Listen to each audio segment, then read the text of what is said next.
And AT, take it away. Great. Like.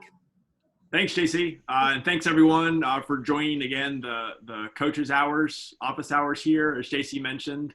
And these are just designed to help you ask some specific questions about the process or solutions in advance of submitting proposals here at the end of the month.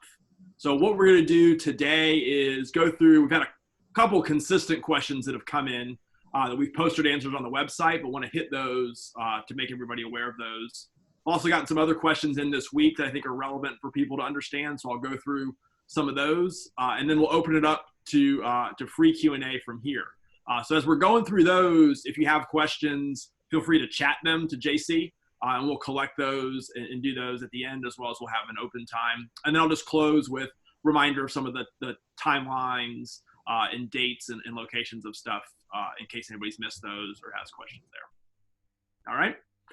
So there's been a couple questions that have come up on the website, and we have these posted on our resources section. There's an FAQs, but around IP funding in location. So just to address those real quick, one consistent theme is something along the lines of, how do we protect IP during this challenge? And so as part of that, obviously you're comfortable with sharing whatever you're comfortable with. But during phase one, those proposal submissions are only reviewed by the GHIC team. So myself, Chris, Isabel, Christopher. So they're not viewed by other participants. And then for any of the finalists, they're selected for phase two, there'll be a mutual NDA signed with Navicent Health. And we've posted some of those documents and language on the website.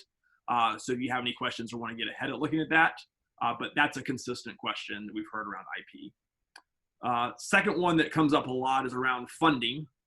And so wanted to make it clear that Navicent is committed to do a beta test with the challenge winners. But obviously, pending the results from the test, they could move forward in some agreement, whether it's a direct commercial agreement or joint venture, other thing. That'll obviously depend on the results of the beta test, but there are options for those.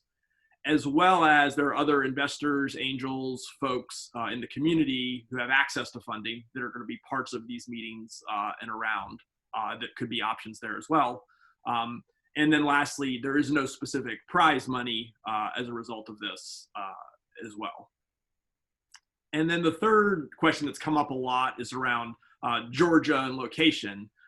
And while the two challenges are in Georgia, you do not have to be based in Georgia to propose a solution, but know that if you move forward in a beta test, it would be conducted at one of the facilities here with Dale or Laura.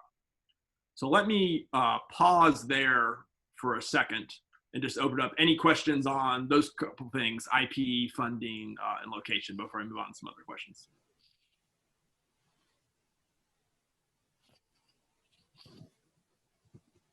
All right. If you do have something, again, feel free to chat it. We can come back to it. So a couple other questions that came up that I thought were good ones to share with the group over the past week is, what level of detail do we need in the pitch? I saw the list of things on the website of what's asked to be included, but what level of detail, will there be a demo, things like that. And so a couple things we'll say is we tried to outline some of the principles or things in the requirement, but didn't want to mandate it as a certain number of pages, a certain set of form questions to answer. We wanted to give you the creativity to tell the story the way you think it should be told, involving starting with the problem and why your solution would address that problem, where you're at in terms of prototype, in terms of traction, how you would evaluate it. And vet it. So we want to leave that up to you to some degree to craft the pitch and tell the story there. So you can, as much or as little detail as you think. A couple of suggestions that I would give is I would hit home pretty quickly with an executive summary of what it is, so that right away you make sure you call out what it is you're doing and how you're going to do it, and then provide details as you go. From a demo perspective, you could link to if you have a demo site already or a video or something that you want to link to in the presentation, that is fine as well, but there will not be a live demo in phase one of going through a solution. Some of that can work forward later in phase two. Another common question was what selection criteria is being used. And a couple of the ones, so we're going to have it reviewed by all of the committee members with feedback from Dale and Laura and such. But a couple of the key dimensions that I would highlight are, impactful, how big of an impact do we think your solution can have on the problem that's being solved? Realistic, is this something that's tangible and actionable, or is this something that maybe a little further afield and has a lot more assumptions to drive? Is it innovative? Is it something that can really change the way that they're doing business and tie back to that impact? Promising, how does it mean to be able to scale across the entire facility or other parts of Navicent Health to have potential in a broader scale? And then lastly, sort of just the presentation in general. How clear and concise and well presented is the story? So those are a few guidelines that we would give there on how to craft that. KT, I might interject right there.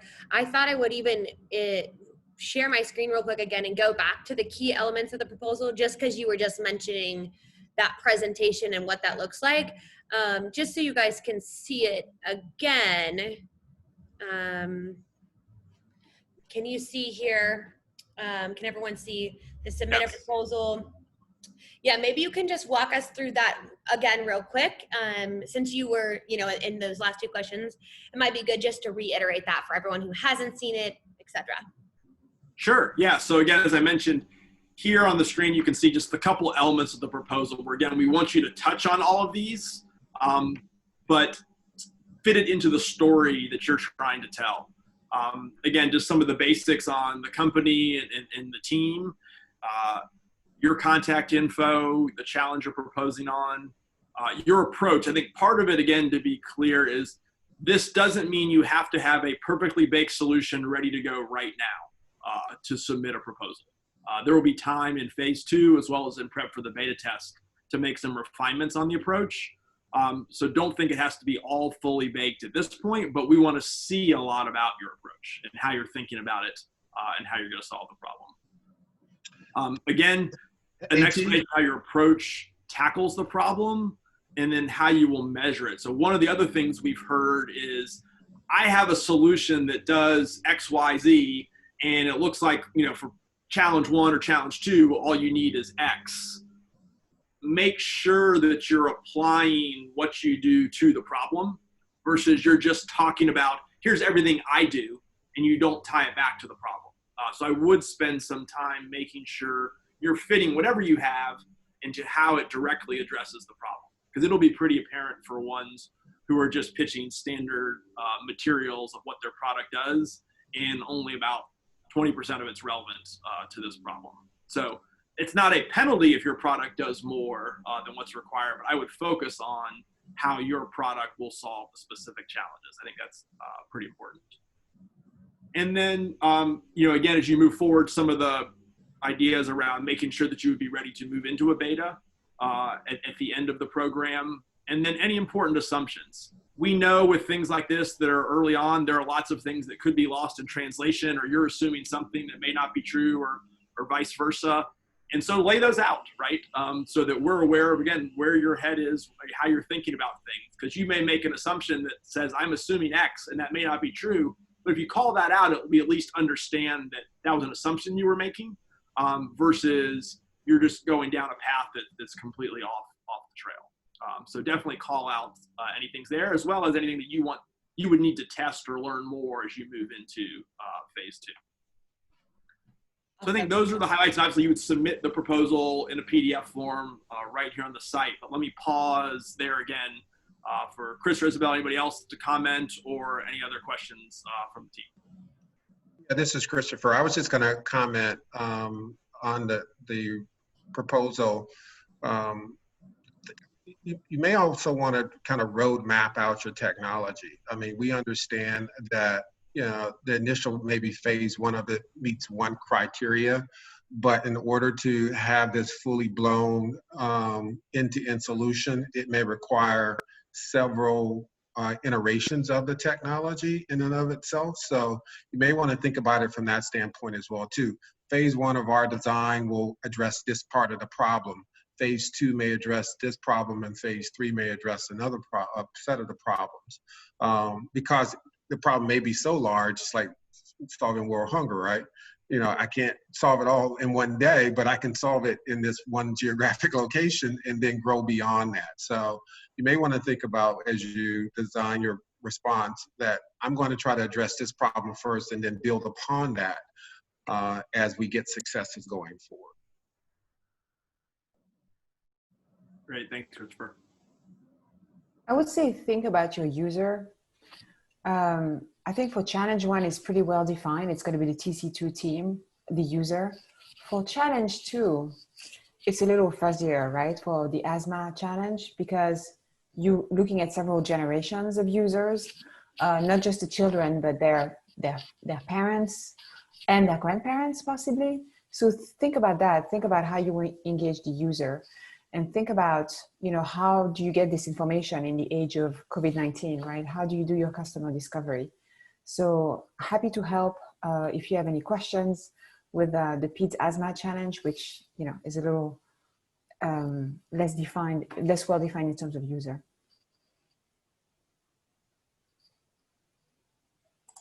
Great, thanks, Isabel. Let's see. We do have one comment. Do you want to keep going, or should I kind of? Yeah, I'll look at this because this one ties to one of the other general questions I've got Sure. around. I think there's some confusion around what is the pitching process and how does that work.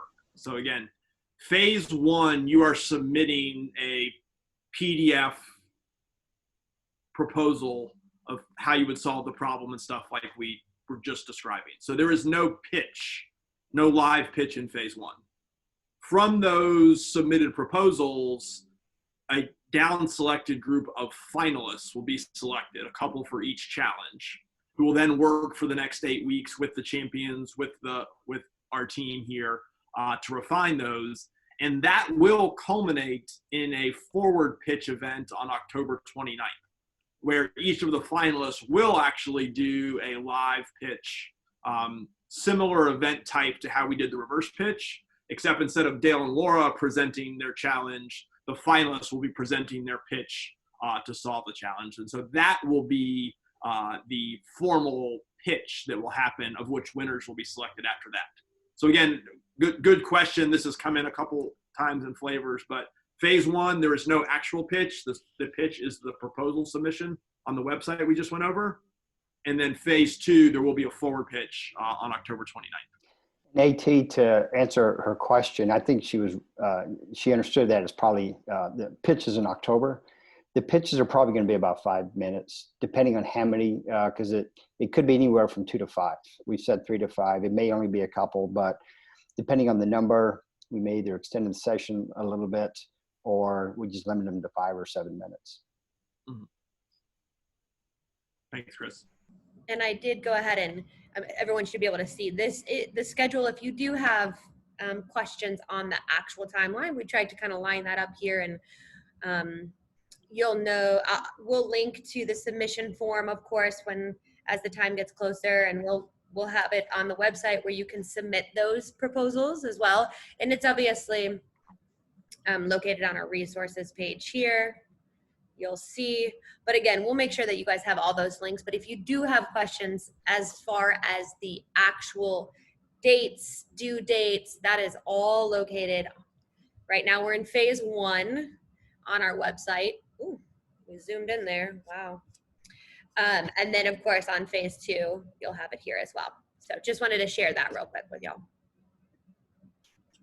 Great. And then one last general question that came in. I know we have some more coming in the chat, so we'll switch to that in a second. But one of the last other general questions came in is, how important is company traction to being selected? Meaning like, hey, I'm an entrepreneur with an idea, or I'm going to hack something together this weekend, versus I've already got a company and a product that's got X dollars in revenue.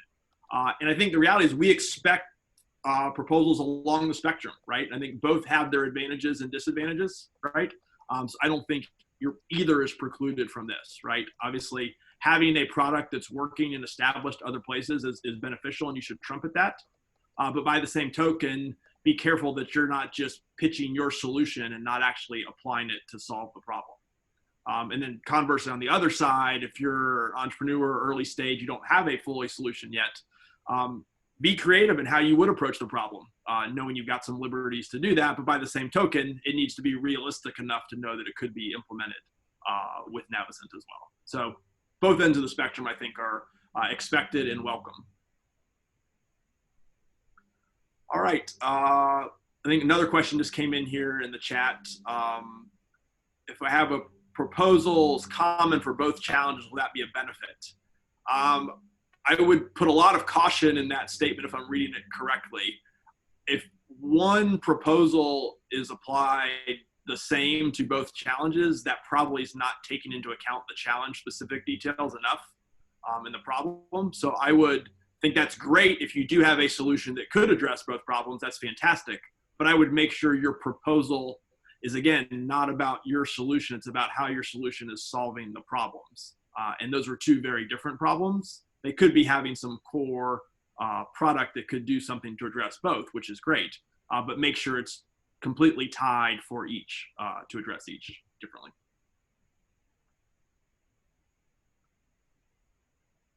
All right, that was the end of some of the ones we had received inbound recently over the week. So let me, pause here and transition, to the group. Anything else?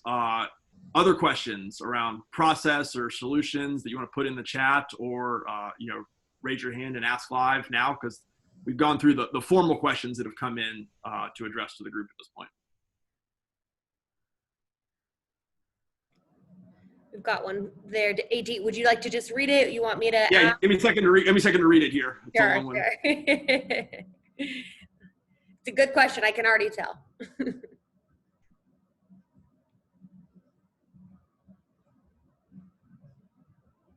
Okay, so I'm getting the question. Daniel from Chile, thank you for joining. And so the question's about asthma treatments, different ages. Again, I think a lot of this goes back to a couple things, is just the assumptions you're making.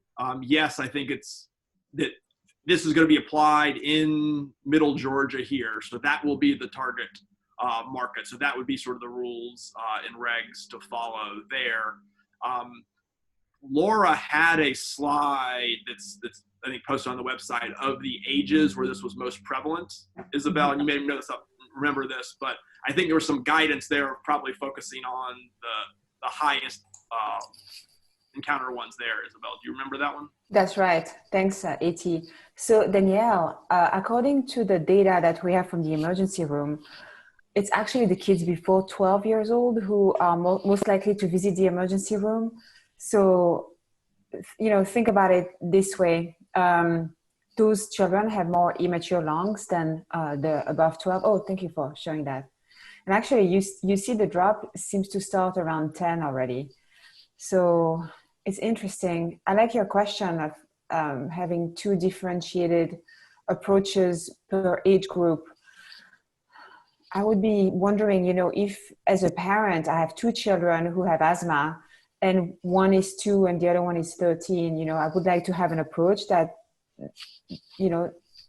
that's similar, so I can understand.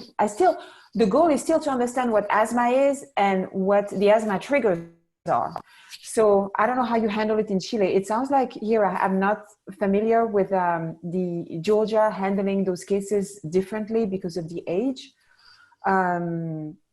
So here it stops at 18. At 18, you become an adult. So that's the only difference that I can think of. You see how the curve decreases at 18.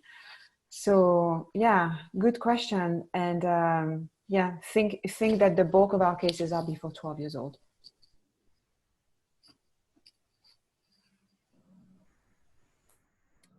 She said, okay, great. Or he did. Great. Any more here? Or anything, Isabel, that you guys have heard additionally from your side? Oh, we do have another one here from AJ. So okay to propose 2 independent decks for T2 and the asthma solution, as I understand then? Right, correct. Yeah, kind of going back to what AT was saying. And I'll pull up the. Yeah, and I think clearly address both. It could be one deck that's got some of the company overview stuff up the front because that's the same, but then very clear like challenge 1 and challenge 2. So definitely make sure you're addressing both separately. Right, and I know one thing, sometimes we talk about, and maybe we'll get into this later as we do some of the pitching, like in phase 2 with like pitch practices. One thing that the team is here to help, of course, make sure that you're able to communicate your idea well back to Laura and to Dale. So that's some of the things later on we'll help with. But one tip we also give when any entrepreneur is pitching is you can have one deck and many versions. So if you AJ, to make the first 6 slides of your deck could be the same, but then when it gets back into addressing the specific problem or the specific challenge, that's where you're kind of going to be able to differentiate and have 2 submissions. I'm not sure if that's also the question, but on the page, when you scroll down to the submission proposal, you'll be able to submit now, and we'll want to have for challenge 1 a submission and for challenge 2 a submission.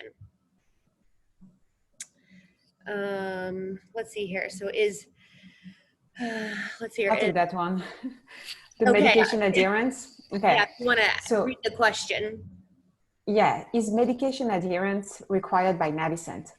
So remember, Madhvi, that this challenge comes from the acute setting. So it's the emergency room.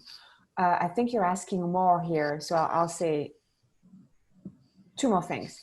Navicent Health does not employ pediatric pulmonologists. We have them as part of our network and they work with our patients, but we do not employ them directly. And the third thing I want to say is medication adherence is very challenging because the insurance companies, they renegotiate with medication companies all the time. So if one control medication has been prescribed to a child and works well for the child, 6 months later, it's possible that this medication is no longer reimbursed by the insurance. And those control medication or management medication, they are very expensive, much more than the inhaler that you take when you have an asthma crisis. So no, we're not going to go there, and not for the purpose of this challenge. It is possible that once we start talking beta testing and that we want to have elements of medication adherence, but it's a good question. We had actually started with medication adherence and we had decided to pivot challenge to education because we need to stop there. Because right now we can't even talk about medication adherence because we found out that the community does not understand asthma and its triggers. Great, and I think the next one might also be something you can kind of speak to. Is reducing ER utilization still a goal of the asthma app? Yeah, that's one of the goals, right? The primary goal is education and filling that knowledge gap. And of course, we would love to see a decrease in ER utilization as a result of education. Great. All right, any other questions? You're welcome, Katie. Or anything specifically, is anyone having trouble finding any information on the site? We want to make sure that you guys have all the information as well. So if you guys have specific questions about that, happy to help as well. I owe you a few answers for those of you who were part of the Q&A with Laura Gentry for asthma. There were a number of questions and I have been able to look through those questions, and I've put together a document that I should be ready to send hopefully by the end of the week. I'm sorry it's taking so long. We're really busy, as you can imagine, COVID cases. But also for the first challenge, the Dale Boylston challenge, the TC2 challenge, there's a lot of questions. So I will, I can send those answers out or I can email them to you separately, but I think it's best if you get in touch with me. It's isabel.magnin@atriumhealth.org. and let me know if you're really dying to get an answer to a question. I might have it, and I might be waiting for more questions to be gathered before I send out, a blast email. We've got another one here that says, are there any specific KPIs that are needed? I'm not sure if that's for which challenge, or is that in general maybe that you're asking? If you can give any clarity on that. You mentioned for challenge 2. In both, in general, is what I guess Madiv is asking. Oh, I was looking at Anita's question. Mm-hmm. Maybe you can, are you asking specifically when you're submitting your proposal? Or maybe you can give a little bit more clarity on that, Madiv. And while you give a little clarity, I'll ask Anita's question. How's that? Were you going to share the cost and quality metrics and benchmarks for baselining? And that's specifically for challenge 2. I believe that'd probably be to Isabel. Yeah. I don't have those yet, but I have all the other information around the diagnostic codes for ER admission, around, the other questions are not coming in my mind right now, but this one specifically is not one that I've been able to obtain. So I'll keep working on it. Great. Okay, I'll write my email. I've got you. Oh, are you writing it? Mm-hmm. Thank you. Let's see here. It looks like Madiv said, yes, that defines the success criteria and measurement. So great.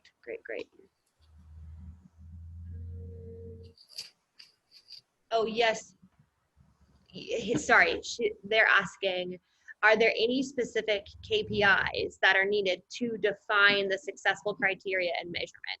So I'm trying to remember if Dale or Laura has drafted out any specific KPIs and on each of the challenges that they've addressed. Well, for Dale's challenge, the KPI, the success would be identify rising risk beneficiaries before they become high risk. So before they have that high utilization and their health starts to decline. For asthma, it's education, but in terms of education that the community can digest, right? Not education like we do in healthcare, where we talk to you with big terms and sometimes terms that are not understood by our patients.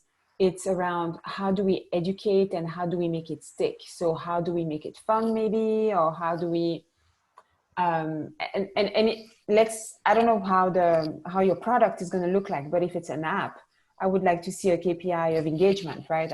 We don't want to see just somebody use the app once and then not use it again. So you would have this typical usage metrics as your KPI, I would assume so. But it depends what your solution looks like, right, for the second challenge. The other thing I was going to say, Isabel, to that is one of the things we put as a suggested area in your proposal is how do you define measuring success as well, right? Because each solution may be a little bit different or may be optimized for a certain area. And so you including how you would measure it and what your solution does not only helps us better understand your solution, but better understands how it matches with that as well. Because there's not just, there may be more than one way to solve the problem. Mm-hmm. That's right. Yeah. We did have questions that can we use animation for education? And I would say yes. I'm jumping the gun there, but I think all bets are off right now. I think we're looking specifically for y'all to be creative. Nothing, I believe, is off limits. AT, Isabel, right, Christopher? Like nothing is off limits. We want to see something that it obviously hasn't been working thus far. And so that's the beauty of this whole competition and challenge is that we are able to surface amazing talent, all of you all, to bring something that maybe hasn't been thought of, right? Or hasn't been able to get up through the ranks or through a larger system. And so all bets are off. Yeah. Right.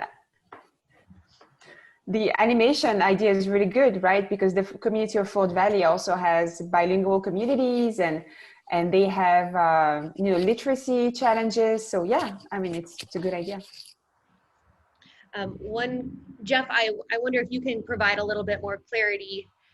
You're mentioning you have a remote patient monitoring device that collects patient activity data and transmits. Is there a specific question around that that you want to kind of add to? Yes, can you hear me? Yes. Yeah. Yes, so I was trying to finish the typing in there. It went ahead and transmitted a partial message. So I apologize for that. No problem. But I guess the genesis of my question is that based upon the data that I've collected, it seems like a very good solution for the patients and to score them is to understand how much personal activity they would have at home with a wearable and kind of score that back and send it back to corporate to score it against the patient population.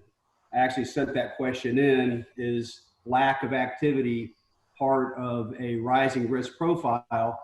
And the answer was yes. And so I think, to be honest, we're really good at that. We believe that we can do that part of this solution. It would be very valuable as far as the rising risk profile. Is it possible, in this program that we could have a partner to kind of do the other side, the data analysis side, to feed us back patient data back and forth, collect our data? Is it possible to kind of have two, program quote unquote winners for that one project? Does that make sense? Or do we kind of have to propose to do the entire thing where we would do the remote data collection and the back end analysis on rising risk? So Jeff, you have the devices, but not the connectivity? But we have the connectivity, we use cellular. So we have a end-to-end solution, but our expertise is not on the corporate side where we would get into the records management and choose and keep track of and integrate our solution with the rising risk profile. So it seemed like we would need a really good partner on the other side to collect our data and use that against a certain patient profile, see how much movement they're doing. And really at the end of the day, you're trying to manage the planned start versus the crash start problem that he has. And if people aren't moving around anymore and they're not walking, the system needs to know that. And if on the other side, if someone has been diagnosed or their diabetes has gotten worse, that needs to be correlated with monitoring how much they're moving around. Are they going to the bathroom? That sort of thing. So that would be a really valuable solution, I think. And we could do our part, but I don't want to propose us doing one half, which is the data collection part that we're good at, sensing movement, counting steps, and on the integration side with the systems, that's not our expertise.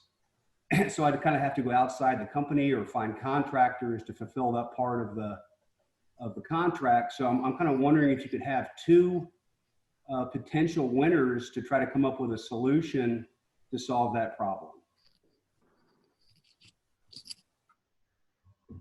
Yeah.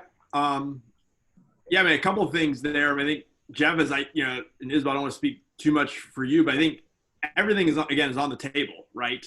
There's not to say that two point solutions couldn't be part of a solution or couldn't be paired together depending on what comes in. It's not to say that if you found somebody else, either as part of this program or otherwise, that you wanted to partner with to jointly propose something, that couldn't be considered as well.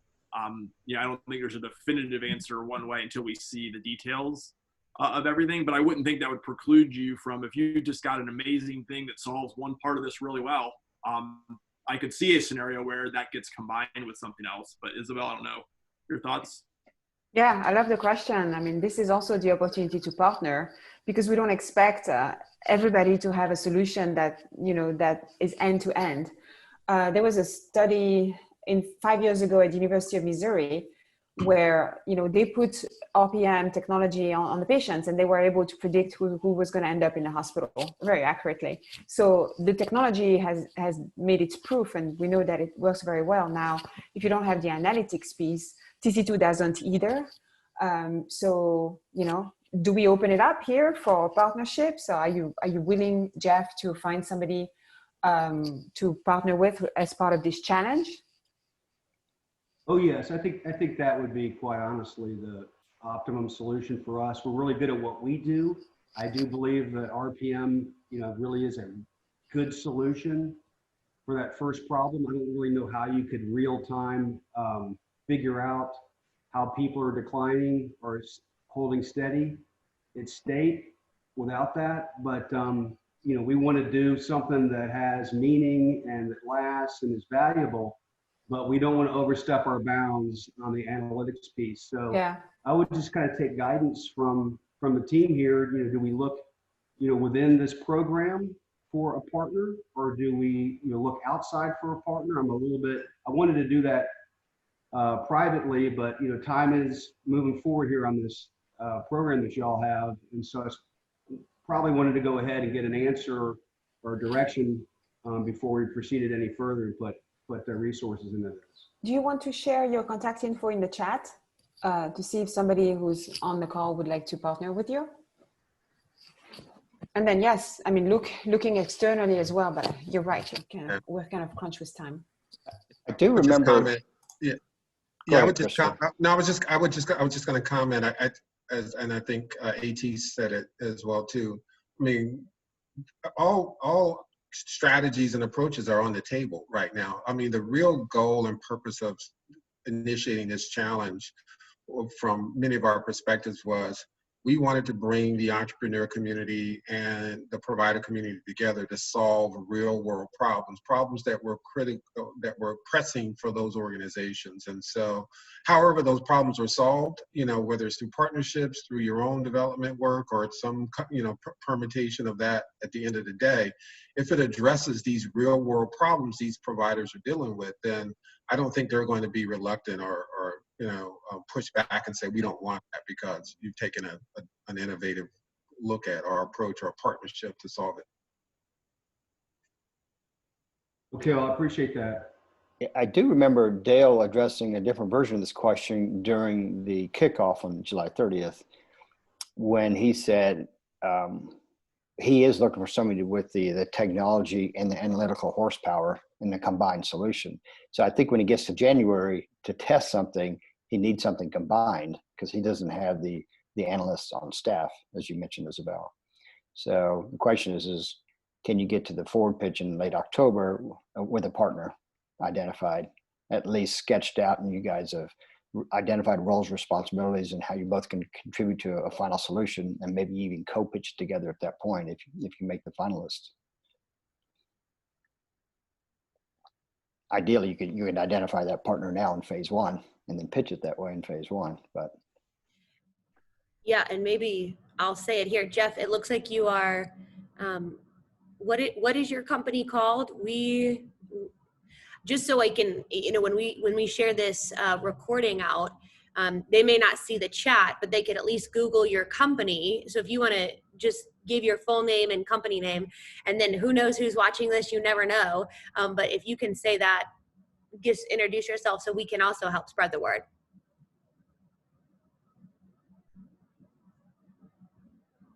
JC, Madhvi also asked how important is the cost in a final decision?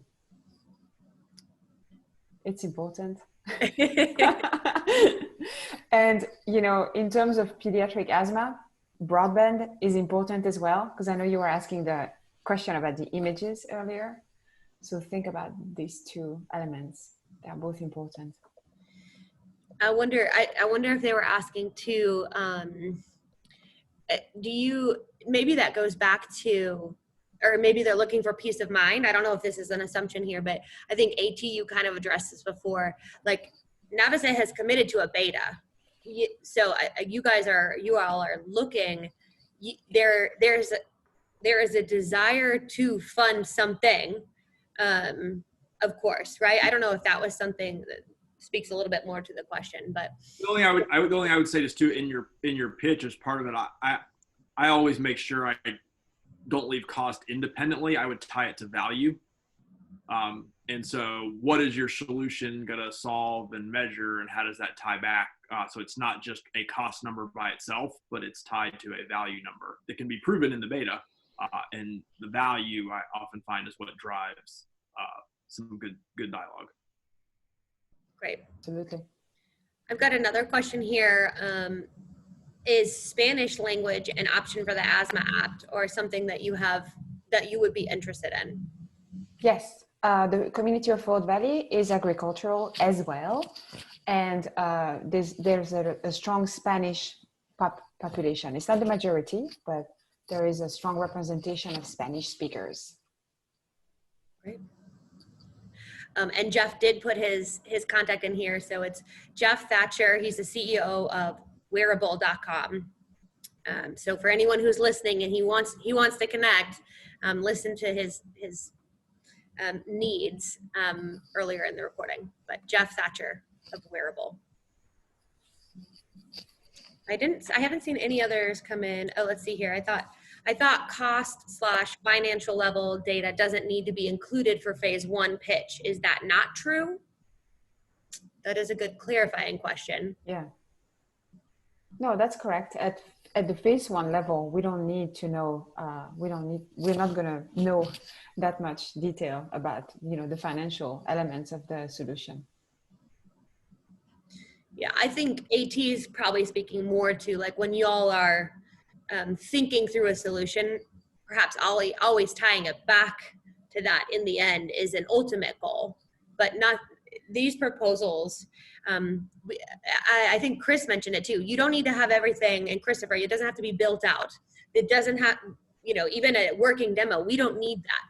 I think this is a written proposal so that we can help to understand. And then once we get into phase 2, we can dive deeper and start talking more about, what is this solution actually going to look at?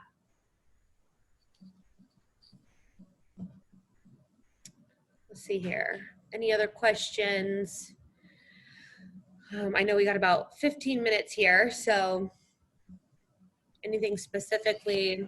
I know we've gotten to some of the challenge questions as well. Any other thoughts on the proposal, the pitching, the different phases? If there's no more question, I can take a few. Yeah, go ahead. The other thing I was going to suggest is about if somebody has a question for Dale or Laura, you could share it with us, and Isabel could pass it back to them, and we can share that back out either via email or on next week's call. Absolutely, yeah. And there's the question form on the site that, of course, is always available. And Isabel is doing wonderfully in this busy season of COVID to try and kind of collect those all. So we are working to get those answers if we haven't yet, or if Isabel hasn't responded, she's working on it. So to get kind of all those answers, but feel free to send those in via the question form. And one other, and Anita, I know you said, is there a content limit to August 28th? That is the submission deadline for the proposals to the length of proposal. No, there is no content limit, although I would caveat that with what I said at the beginning of, I would strongly suggest an executive summary that hits the main points succinctly, as well as we've all done many RFP type responses or seen ones where you can tell it's just a cut and paste of 100 pages of stuff without thought on how it comes together. And that will probably be frowned upon. So and noticed. So I would suggest, it's in my experience, it's often harder to make it shorter. So I would spend the time to think about how does it succinctly answer the problem and tell the story in a way that makes sense. But no, use as much as you need. Let's see here. Sorry, so the other question, no, yeah. Not limited to 10 or 15 pages. We want to give you the creativity to put what you need, but know that 100 pages is probably way too much. And then I saw you've submitted a couple questions using that form. Isabel, I think you answered that a little bit earlier. I know you're working on them to try and get. I have Tarik's questions answered actually, but there were a Perfect. lot, Tarik. So how about I'll take them all and share the answer from Dale by email. Thank you for your questions. By the way, Madhvi asked a question that may have got skipped down there. Let's see. So we can show the solution approach without the cost in the initial submission, correct? And that is correct. Right.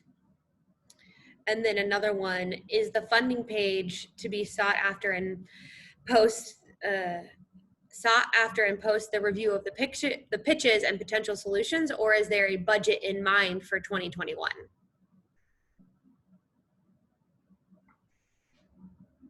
Isabel, that's probably for you, I would say. Well, Laura and Dale both said that they would find the budget post beta testing or post proof of concept, right? So I'm trying to understand your question, AJ. Is the funding going to be sought? It's a budgeting question. I think I understand it. So has the budget already been set aside and they're waiting to spend it, or are they trying to figure out how much the solutions would cost, and then they're going to have to go ask for the funding afterwards?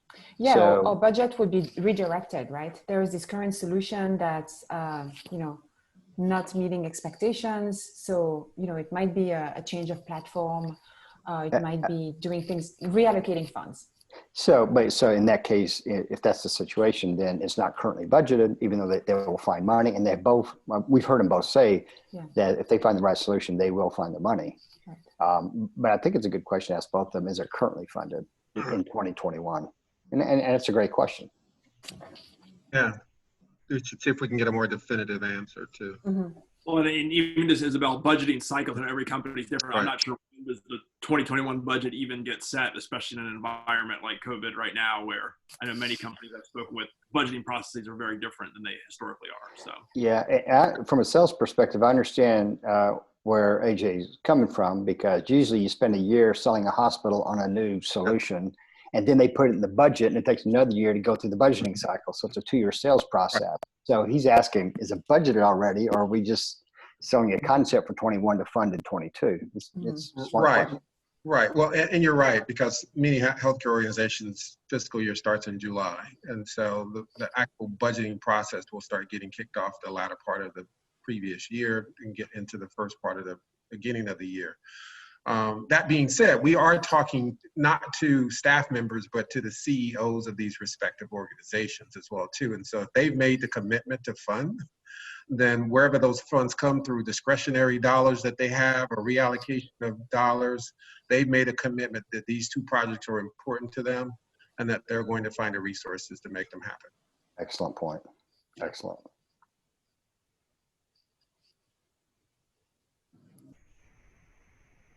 Awesome. great. I know we got 10 minutes left, but any other last questions before we wrap up here?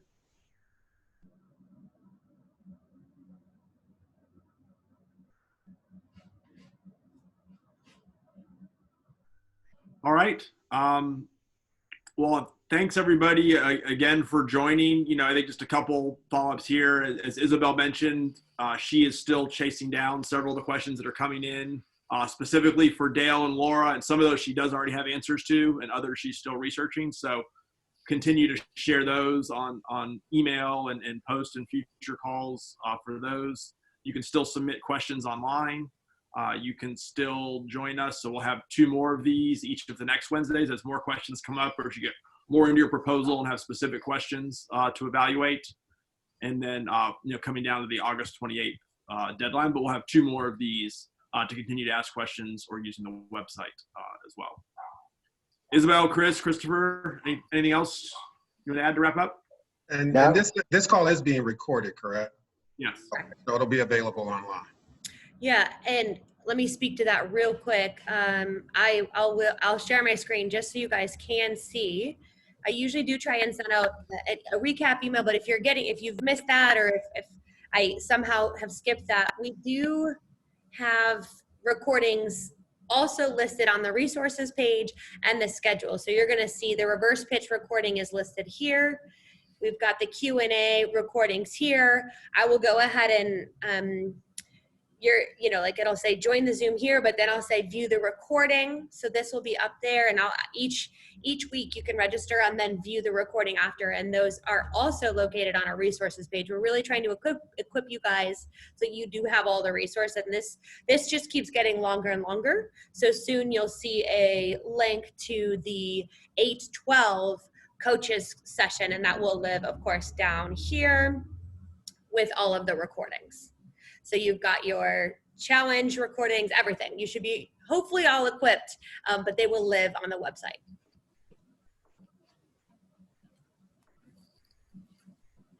Let's see here.